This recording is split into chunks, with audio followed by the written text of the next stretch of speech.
আসসালামু আলাইকুম dear viewers, আপনারা কেমন আছেন? আজকে আপনাদের সামনে আরেকটি বিষয় নিয়ে আমি উপস্থিত হয়েছি। সেটি হচ্ছে দণ্ডবিধির ৮৮ ধারা। এই ৮৮ ধারায় আমাদের অনেক সুন্দর এবং কিছু গুরুত্বপূর্ণ বিষয় সম্পর্কে বলা আছে। তো দণ্ডবিধিতে 4টি বিষয় খুব গুরুত্বপূর্ণ। সেটি হচ্ছে, একটি হচ্ছে নলেজ, এরপরে ইন্টেনশন, আর একটি কনসেন্ট অ্যান্ড গুড ফেথ। এই 4টি বিষয়ের সমন্বয়ে আজকে আমি একটি ধারার ব্যাপারে বলবো। সেটি হচ্ছে দণ্ডবিধির ৮৮ ধারা।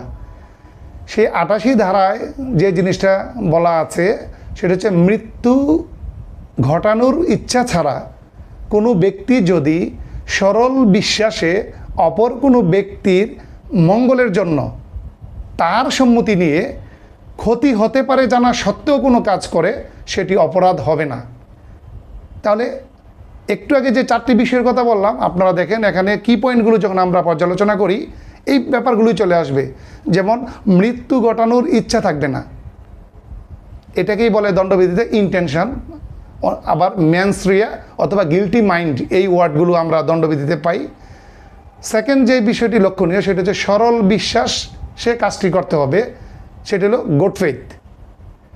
আর তৃতীয় যেটা, সেটা হলো অবশ্যই ওই কাজটি ওই ব্যক্তির মঙ্গলের জন্য হতে হবে। আরেকটি হচ্ছে ব্যক্তির সম্মতি থাকতে হবে, যেটাকে আমরা কনসেন্ট বলি। ভলেন্টি নন ফিট ইনজুরিয়া ম্যাক্সিমটা এই ক্ষেত্রেই আসছে, কনসেন্টের ক্ষেত্রে। আর আরেকটি ব্যাপার, ক্ষতি হতে পারে জানা থাকলেও সমস্যা নেই। তো এই যে এই ব্যাপারগুলোর সমন্বয়েই মূলত এই ৮৮ ধারা। তো বিগত জুডিশিয়ারি পরীক্ষায় আমরা যে জিনিসটি লক্ষ্য করেছি, এই ৮৮ ধারা থেকে প্রায় সময় প্রশ্ন জুডিশিয়ারি পরীক্ষা এবং বার কাউন্সিল পরীক্ষা দুই জায়গায় আসে। যেমন বিগত জুডিশিয়ারি পরীক্ষায় একটি এক্সাম্পল ছিল, মিস্টার জেট ব্যথার কষ্ট নিয়ে একজন সার্জনের নিকট এলো, যিনি অস্ত্রোপচারের ফলে জেটের মৃত্যু হতে পারে এটা জানা সত্ত্বেও জেটের মৃত্যু ঘটানোর কোনো ইচ্ছা বা অভিপ্রায় ছাড়াই সরল বিশ্বাসে জেটের মঙ্গলার্থে অস্ত্রোপচারটি করেন। উক্ত অস্ত্রোপচারের ফলে জেট মারা যায়। এই ক্ষেত্রে জেটের মৃত্যুর জন্য সার্জনকে দায়ী করা যাবে কি না, প্রশ্নটা ছিল এটা। আমরা প্রশ্ন যতই বড় হোক না কেন, যখন আপনি ৮৮ ধারার মূল থিমটা বুঝবেন, সেক্ষেত্রে আপনি ইজিলি প্রশ্নের আনসারটা দিতে পারবেন।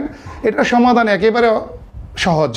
আনসারটি হচ্ছে যে, দণ্ডবিধির ৮৮ ধারা অনুযায়ী জেটের মৃত্যুর জন্য সার্জনকে দায়ী করা যাবে না, কেননা সার্জন মৃত্যু ঘটানোর কোনো অভিপ্রায় ছাড়াই সরল বিশ্বাসে জেটের মঙ্গলার্থে এই অস্ত্রোপচারটি করেছিল, যার কারণে জেট এখানে দায়ী, সার্জন এখানে দায়ী হবে না। তাহলে আপনারা, আমি একটা এক্সাম্পলের মাধ্যমে বুঝিয়ে দিলাম যে পরীক্ষা আসলে আনসারটা কীভাবে দিতে হবে। এটা আপনার প্রিলির জন্য ইম্পর্টেন্ট, আবার রিটেনের জন্য এই ব্যাপারটা ইম্পর্টেন্ট। এত বড় একটা প্রবলেম থাকলে আমরা ভয় পেয়ে যাই যে এই প্রবলেমের আনসার করব কীভাবে। আনসার কিন্তু দেখেন 2 লাইন, অথচ প্রশ্নটা 4 লাইন। আবার এদিক দিয়ে মনে রাখেন, এখানে কতগুলো বিষয় চলে আসলো। 4টি বিষয়ের যে ব্যাপারে intention, consent, good faith and এই নলেজ, এই ব্যাপারটা চলে আসলো। আবার আপনারা এটাও জানলেন, ডাক্তার এবং রুগীর অস্ত্রোপচারের যেই প্রবলেমটা, এটা ৮৮ ধারার মধ্যেই বলা আছে দণ্ডবিধি। তা আপনারা সবাই ভালো থাকবেন, সুস্থ থাকবেন। আজকে এই পর্যন্তই। আল্লাহ হাফেজ।